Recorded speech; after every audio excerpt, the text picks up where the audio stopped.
A new book is dissecting the final days of former President Trump's time in office. Betrayal, the final act of the Trump show, was written by ABC News chief Washington correspondent Jonathan Karl. The book takes us through the Capitol insurrection on January 6th and Mr. Trump's role in the chaos. Karl also includes Mr. Trump's take on that day and other insights from an interview conducted at Mar-a-Lago for the book. And Jonathan Karl is here now to discuss more insights from his latest book. Hi, Jonathan. Great to see you again. So you have covered Congress and the White House for years. What were some things early on in the Trump administration that may have given you an indication of things to come? Well, great to see you, Tanya. Really early on, in the first weeks, I knew that we were in entirely uncharted waters. I mean, you knew that because of the campaign and the transition, but the moment that really crystallized it to me early on is when Donald Trump, in a tweet over the weekend, I believe it was a Saturday, came out and accused his predecessor, Barack Obama, of wiretapping Trump Tower. It was this huge allegation, and I immediately tried to get officials to tell me what is he talking about? Where does this come from? I actually reached that weekend Reince Priebus, who was the chief of staff at the time, and he had no idea. He didn't know Trump thought that, was going to tweet it, so that's when I knew we have a president that is completely unbound by the usual customs of the office and somebody who is absolutely calling his own shots, not a tool of his advisors. And of course, all of this has led to a number of books written about the Trump administration from both insiders and outsiders. What made you decide to chronicle your time covering the Trump presidency?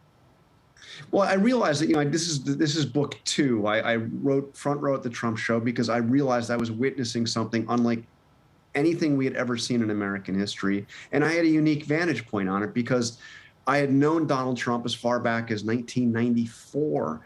So I had known him longer than anybody else in the White House press corps. And I had a series of just truly bizarre, interesting, troubling experiences directly with him that I wanted to chronicle. But that book came out just as the pandemic hit last year. And I knew, watching the events of 2020, that I needed to write about what was perhaps the most challenging year of my lifetime, certainly one of the most challenging years of the last century. And I had this very unique vantage point on it. I wanted to chronicle it, and I wanted to find out what was really going on behind the scenes. And you reveal some amazing tidbits. I mean, part of your book was adapted for The Atlantic magazine in a piece titled "The Man Who Made January 6th Possible." In it, you write about Johnny McEntee. Now, he's not a household name, but you refer to him as the deputy president. What more can you tell us about him and his role? Yeah, this was a senior official who said to me he became the deputy president. Johnny McEntee was somebody, he's actually one of the very first people I met on the Trump campaign back in 2015. I recount the meeting in my first book. He was just out of college, University of Connecticut. He'd been the quarterback. He had a brief stint as like an assistant to the news desk at Fox News. And here he was as one of the first employees of the Trump campaign, really just the guy that kind of carried Trump's bags when he traveled. And he came into the White House, was fired early on because of issues in his background check relating to gambling winnings. And suddenly in 2020, right after Trump was acquitted in his first impeachment trial, McEntee is back. And he's back in one of the most powerful positions in the White House. He's now 29 years old, and he is the head of presidential personnel. That means he's the guy in charge of the hiring and firing of all of the top officials in the executive branch of the U.S. government.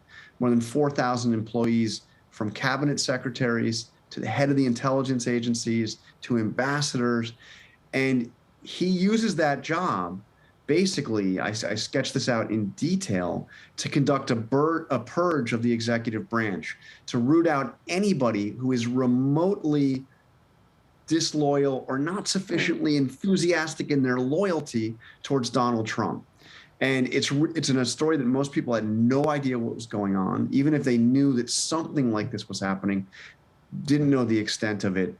And, I found out, he basically orchestrated the decapitation of the leadership at the Pentagon. I know you were, talking to David Martin about Mark Esper. Mark Esper was fired with a 2-sentence note from John McEntee and How replaced by McEntee's handpicked choice to lead the Pentagon. How did McEntee perform that neat trick? I mean, to become such a powerful person, was it all about loyalty? Was that something that President Trump endowed with great power if he felt you were loyal to him? It was loyalty and paranoia. McEntee went to Trump and he said to him, I am the only one here, meaning at the White House. I am the only one here that is here only for you. And there are people around here who have their own agendas. There are never Trumpers, they're deep staters, whatever. He gave all these different names, and they are not here for you. So let me go out there and make sure that we have people around you that are totally and completely loyal. And that's what he did. And it's interesting, Elaine, I'm sorry, Tanya. I got, my two former colleagues here, you're filling in for Elaine. He staffed the presidential personnel office with his friends. And if you look, there's a photograph in my book. It's a really extraordinary photograph of John McEntee posing with the staff of the presidential personnel office and Donald Trump. And they're all these people in their 20s. A few of them hadn't even graduated college yet. And they went out and they started doing these loyalty interviews with top officials throughout the executive branch, questioning them about their degree of loyalty to Donald Trump. They scrubbed through voting records. There's this anecdote I have about one person in Ben Carson's office at HUD had liked a Taylor Swift post on Instagram. Wow. It included, if you look to the second picture, it included Taylor Swift holding a tray of cookies, seriously, that had the Biden-Harris logo on them. And this was an issue of, what are we doing? We can't be liking Instagram posts from people that are against the president. And Karl, you spoke with the former president at Mar-a-Lago, interviewed him on the record for your book. Tell us how he described his relationship with Vice President Pence, and what do you know about their relationship now? Well, I wanted to ask him, obviously, we all saw what happened on January 6th. We all saw, Mike Pence, who was the most loyal vice president in the history of the vice presidency, finally say that he could not do something that Donald Trump wanted him to do, overturn the presidential election as the votes were being counted. And we saw that as the rioters came in, many of them were chanting, "Hang Mike Pence." Pence was evacuated for his safety, refused to leave the Capitol complex, was holed up in the basement of the Capitol complex in a parking garage. And I wanted to ask, so I asked Trump, were you concerned about his safety? There were people that wanted to kill him, that were chanting for his death. And Trump merely brushed it aside and said, it's common sense, John. It's an exact quote. It's common sense, John. They were angry. You can't pass on a fraudulent vote. We're running out of time, and I really want to get to what you say is a central message that you want people to take away from your book, which is that, our 200-year-old democracy, you say, has been tested, and it's not as strong as we thought it was. Can you elaborate on that a little bit? And because I think there are many people that share your fears, although some people will say it proves the strength of our democracy.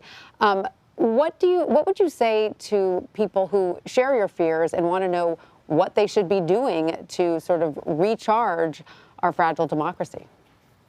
Well, as I watched the events unfold and reported them in real time, my view at the time was this shows that we are resilient. Even a president that is hell-bent on stopping a presidential transition cannot do it because we have strong systems. But when I went in and started to look at what was really going on, it became clear to me that we actually got much closer to a far greater crisis.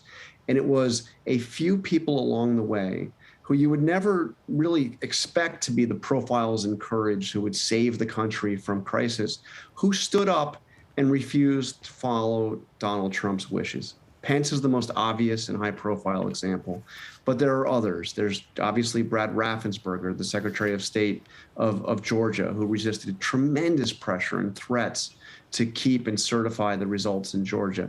There were Republican leaders in the state of Michigan who Trump ordered, brought to the Oval Office and said, you've got to, send in a new batch of electoral votes. They turned him down. There was a guy who I talk about, Chris Liddell is his name, who served in the West Wing, who actively supported the transition process, even as Donald Trump was trying to thwart it. So I think the message here is that those people need to be recognized, that their bravery needs to be noted, but they were also following the law. And we cannot take this for granted. The law is one thing, but what do you do when the people that are in charge of enforcing the law break the law? And ultimately, our system depends on people in position of power doing the right thing. And there were at least some at critical junctures that did the right thing. Jonathan Karl, thank you so much for joining us. We so appreciate it. Thank you, Tanya. Great to talk to you.